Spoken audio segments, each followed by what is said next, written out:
My name is Naima, and I'm here with Karimu, the author of Radiant Truth, Spiritual Journey of an African American Descendant of Cameroon DNA Test. And we're out here in Los Angeles in this beautiful setting. And I'm just so thrilled, Karimu, to have the honor to interview you and get to know you even more.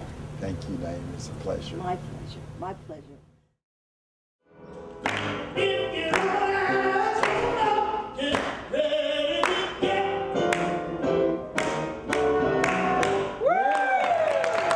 So now I feel complete, both on a spiritual level as well as a physical level. Because I am so enjoying reading Karimu's book. He's a wonderful author. And one of the things I enjoy about it so much is the style. I feel as though I'm in a living room just talking to a good friend of mine, and he's relaying his life to me. I also love the fact that he begins and ends it with gratitude. Every chapter is based on something that he's really grateful for, and I think that's wonderful. You know, something I can bring into my own life. And great stories, just amazing stories.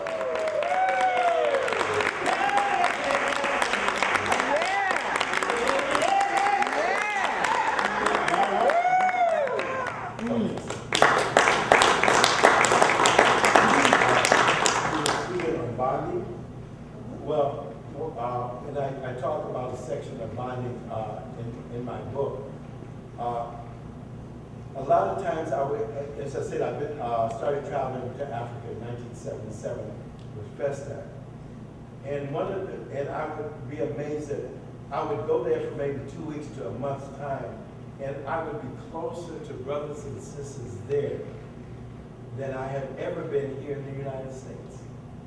And so, and a lot of times, I remember examples, you know, I would be coming back and they would say, "Oh, don't go, Karimu, don't go, this is your home." And tears would be streaming down their face, you know? And I realized that through slavery and other things, and that we lost that kind of bonding, of brother to brother. We actually lost that. And so that's the kind of bonding that I found throughout Africa. And I also talked about myself as a same gender-loving man in Africa. I talked about some of the clubs that I went to, and I realized that the closeness of brothers there, it's not about a sexual thing. It's about just the comradeship and the friendship. I mean, a lot of times, my 10 sons would never want me to sleep alone. They said, "Oh, no, Daddy, we'll take turns. We'll sleep with you." Sometimes it would be 3 or 4 of us in the bed. And all this was part of the culture. It was no homosexual thing. It was part of the culture of that kind of bonding that we went to. And so that's why what I meant in the book of bonding being very different from the kind of bonding that I experienced here in the States. And I really believe it's my own personal feeling that a lot of things that I can experience bonding only in the same gender loving communities here or the gay communities here. If I lived in Africa, I don't think it would actually be necessary, because all those things of the touch, feel, and everything of men to men and women to women, you feel it there. And so that's some of the things I try to express throughout my book also. So this kind of dovetails into my next question. There are many humanitarian works that you chose and you've done during your numerous visits to Africa. So could you tell us about some of them, and how did you feel seeing the fruits of your labor, and especially sharing the video of The Secret, and as you had previously mentioned, the World African Civilization with some of the people there? Okay. Is it the first part of the question? The humanitarian works that you've done. Okay, yeah. All right, I started traveling in Africa. I started with the humanitarian organization in 1999. The organization Project Africa started in 1997. And it was a group of 6 black doctors who went to Liberia. And they took medicine in their suitcases. But they found that the problem was so overwhelming that they came back and started Project Africa. And so I joined in 1999. I experienced my first trip with them in the year 2000 when we went to Ghana.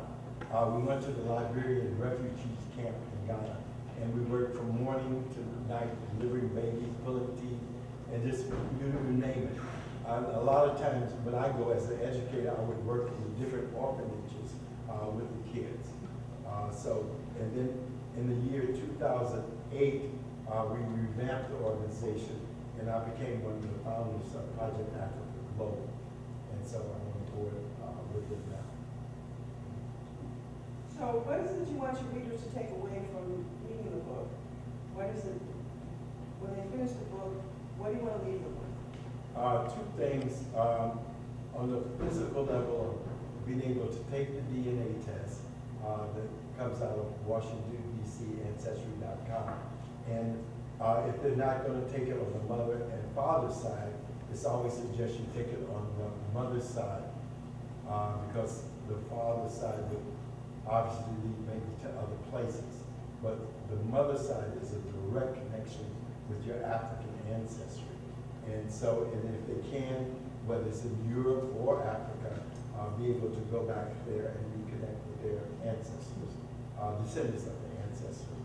And then on the second thing I would like to leave is on the spiritual level, just the complete understanding that there's no separation between us and God. We are truly God manifested in human form, and that we are creators of our own life, and that going within creates the thing of our life without. Last question. Gratitude is one, if not the main theme of your book. Why? Because I think Master Eckhart says it best, if there's one prayer, it would be two words, and that is thank you. Because gratitude and just being grateful for everything, that opens the door for other things, that sets the vibration for other things to manifest in our life. Just to be thankful for what we have already. You know, because you always find someone or something or a situation worse off than you. You may not have no shoes, but then you see that brother with no feet. You know? So it's always someone worse off. So just be thankful for whatever we have. And as I said, gratitude is one of the most important vibrations on the planet. And that helps set the tone for us to manifest other things in our